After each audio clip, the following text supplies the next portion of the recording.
मैं ये पहले बोल चुका हूँ, भीड़ कहाँ से कम थी, फोटोज देख लीजिए आप जाकर, पूरा जंतर मंतर भरा हुआ था।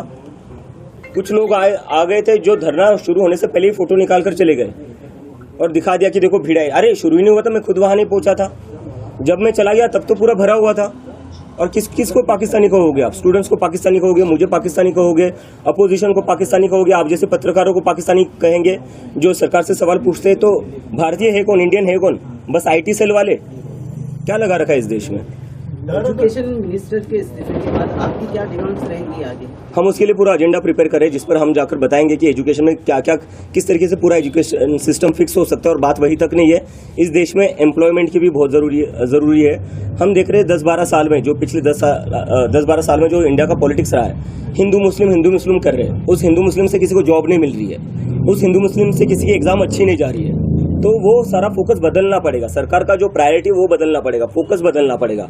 जब एम्प्लॉयमेंट की बात होगी, जब एजुकेशन की बात होगी, तब कहाँ जाकर ये देश सच में प्रोग्रेस कर सकता है। नियर बाय कंट्री से मैं कंपेयर नहीं करना चाहूँगा, क्योंकि मैं देख रहा हूँ कि एक इकोसिस्टम है, सरकार का एक नैरेटिव चल रहा है जो बार बार बांग्लादेश में जो हुआ, नेपाल में जो हुआ, उससे हमें कंपेयर करके बोले जा रहे हैं कि ये लोग देश में तबाही मचाना चाहते। कल देख लिया, कल जंतर मंतर पर पूरा भरा हुआ था, इतनी भीड़ थी, कहीं पर भी कुछ नहीं हुआ, एकदम शांतिपूर्ण तरीके से प्रदर्शन हुआ। कल हमने दिखा दिया है कि ये प्रदर्शन हम शांतिपूर्ण तरीके से ही करेंगे और करके दिखाया है हमने।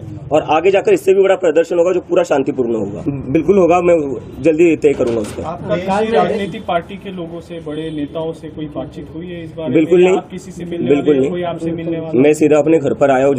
एयरपोर्ट से मैं गया जंतर मंतर से मैं गया एयरपोर्ट, मुंबई लैंड हुआ, सुबह यहाँ पहुंचा, सुबह बाय रोड में यहाँ पहुंचा।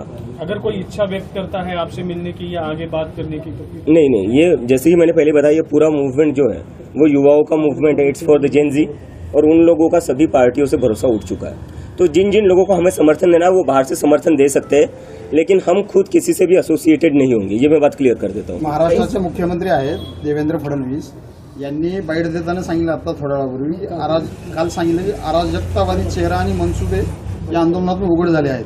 बर, काय अराजक चेहरा म्हणजे काय? अराजकतावादी चेहरा आणि मनसुबे येतोय मी त्याच्यावर।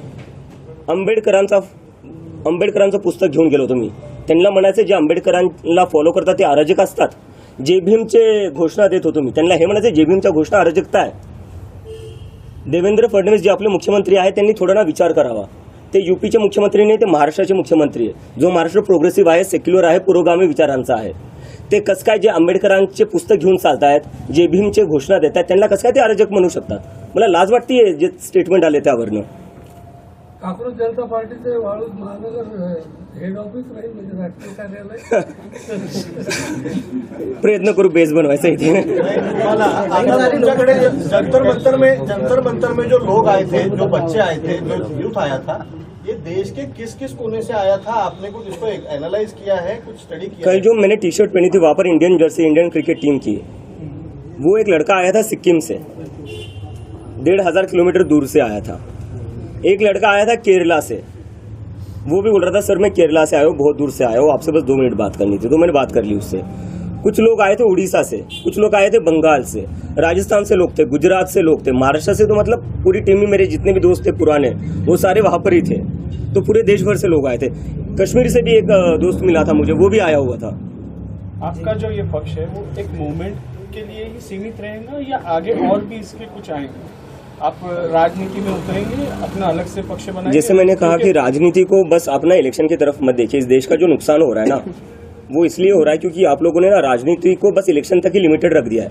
5 साल में एक बार इलेक्शन करवा दो, उसके बाद सब भूल जाओ क्या हो रहा है क्या नहीं हो रहा है। फिर सब बिक जाते हैं, यहाँ बैठ जाता है, उसके पास बैठ जाता है, खरीद फरोख्त चलती रहती है अगले 5 साल। तो ये सब नहीं करना है हमें मुद्दे की राजनीति करनी है।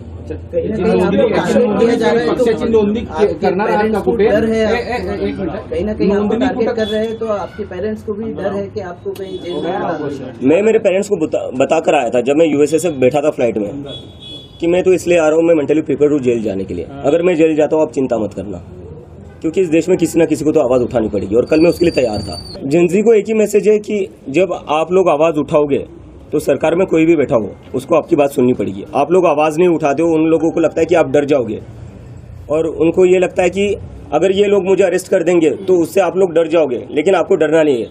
अगर जेल में जाने की बात आई, मैं खुद जेल चला जाऊंगा, आप लोगों को जेल में जाने की जरूरत नहीं है। लेकिन मैं बस एक चीज चाहता हूँ, आप लोग आवाज उठाते रहो।